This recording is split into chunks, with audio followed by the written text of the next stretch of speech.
So there's one very special upcoming game out there that for some reason isn't really known by the masses. If you're not an avid gaming news guy and looking out for every game that's coming, well, you're definitely gonna miss out on this absolutely ambitious game. This project right here is a literal dream come true for me. What if you mix the all-out war planetside game with life simulation in a massive medieval world? What if every single person you see on screen is a real player? Well, what you get is this thing right here. Welcome to Anvil Empires.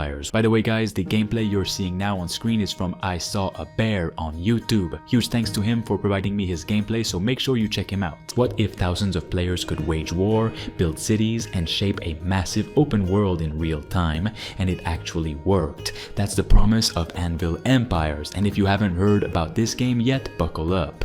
This could be one of the most ambitious all-out war MMOs we've seen in years. A grand-scale war game where every soldier, every builder, every general is a real person. It blends the best of RTS, MMO, survival, shooting, and city building elements into a persistent online world where empires rise and fall based entirely on player decisions.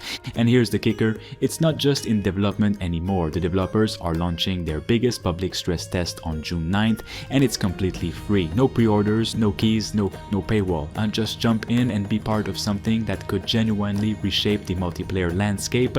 This is from the creators of Foxhole, by the way, which is basically the World War II version of Anvil Empires. Now let's talk about why Anvil Empires deserves everyone's attention. First off, the scale. This isn't some 20 by 20 arena skirmish or match-based shooting game. We're talking about 3 massive factions made up of thousands of players. These aren't just team colors or icons on a map.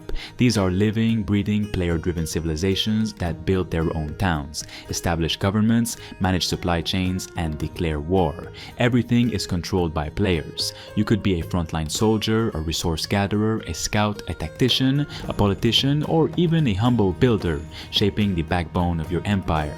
This isn't some empty promises like so many game developers say out there. Everything is real and carefully made by these developers.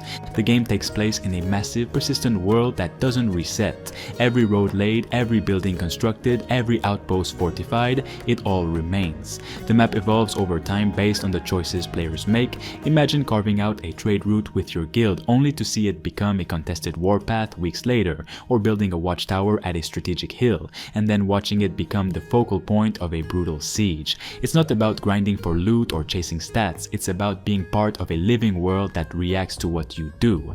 What's even more fascinating is the way Anvil Empires handles its economy. The in-game economy is entirely player-driven. That means every resource gathered, every item crafted, every piece of equipment worn or sold, somebody had to make it, nothing just appears. That sword you're carrying? Someone mined the ore, smelted the metal, and forged it. Supply lines aren't just background mechanics, that they're real systems you and your faction need to maintain if you want to survive.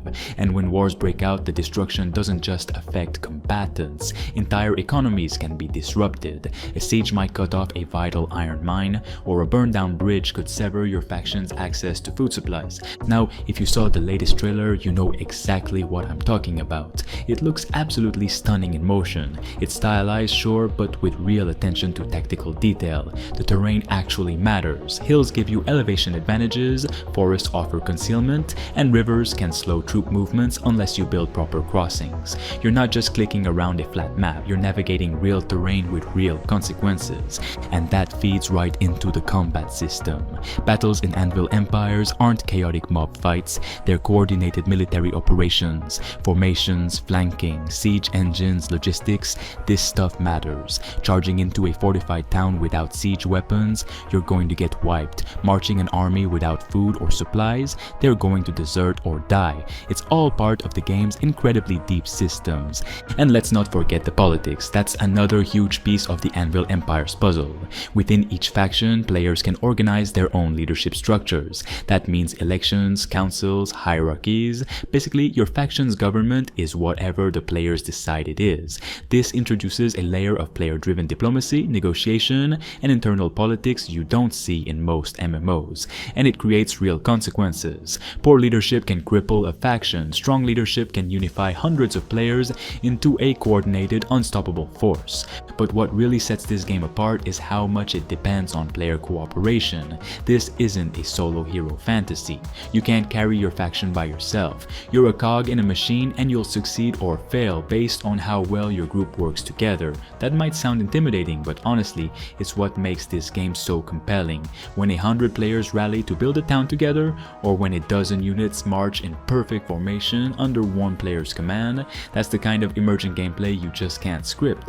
The team behind Anvil Empires is Siege Camp, the same developers who made Foxhole.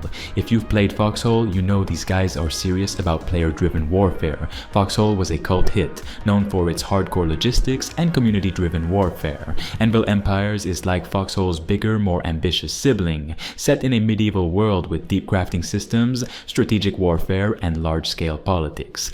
Now let's go back to the June 9th stress test. This is going to be a massive moment for the game. It's their biggest test yet. They want thousands of players online at once to see how the servers hold up, how battles play out, and how the world handles that scale of activity. And they're not putting any barriers in the way. It's free, it's open, and it's probably going to be a bit chaotic. But that's the point. They're not stress testing a dungeon or an instance, they're stress testing a living world, one that depends on its players to function. This is also a rare opportunity to get in on the ground floor of something that could blow up. If you're a fan of strategy, survival, or sandboxed MMOs, this is something you should absolutely check out, not just to play but to help shape. The devs are actively watching how players behave during these tests. They're adjusting systems, responding to feedback, and building a foundation that could support something truly special. And let's be honest, games like this don't come around often. Most MMOs these days are safe, linear, instanced, controlled. Anvil Empires is the opposite. It's risky, it's bold, and it's trying to do something that few games even attempt anymore: trust players to create the content. There's also this growing sense among players and content creators that Anvil Empires could be the start of a whole new genre niche. Not just a war game, not just a survival builder, but something truly collaborative, a kind of social experiment in medieval world building and conflict. And if it catches on, we could be looking at a future where MMOs lean more into player agency and less into pre-scripted grind.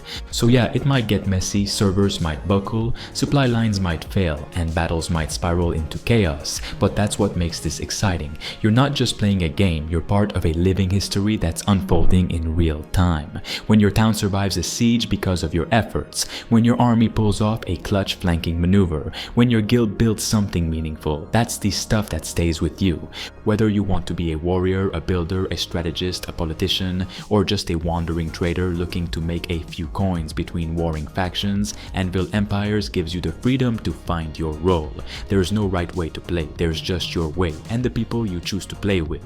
So mark your calendar, June 9th, Anvil Empires, free stress test. Get in, bring your friends, and be part of something that could very well be the start of the next great online war game. And I'll be there, maybe laying bricks, maybe dying in a siege, maybe dragging a cart full of iron through contested territory while arrows rain down on me, but definitely experiencing something new. Make sure you like the video and subscribe if you're excited for this project, as I will definitely be covering it on June 9th.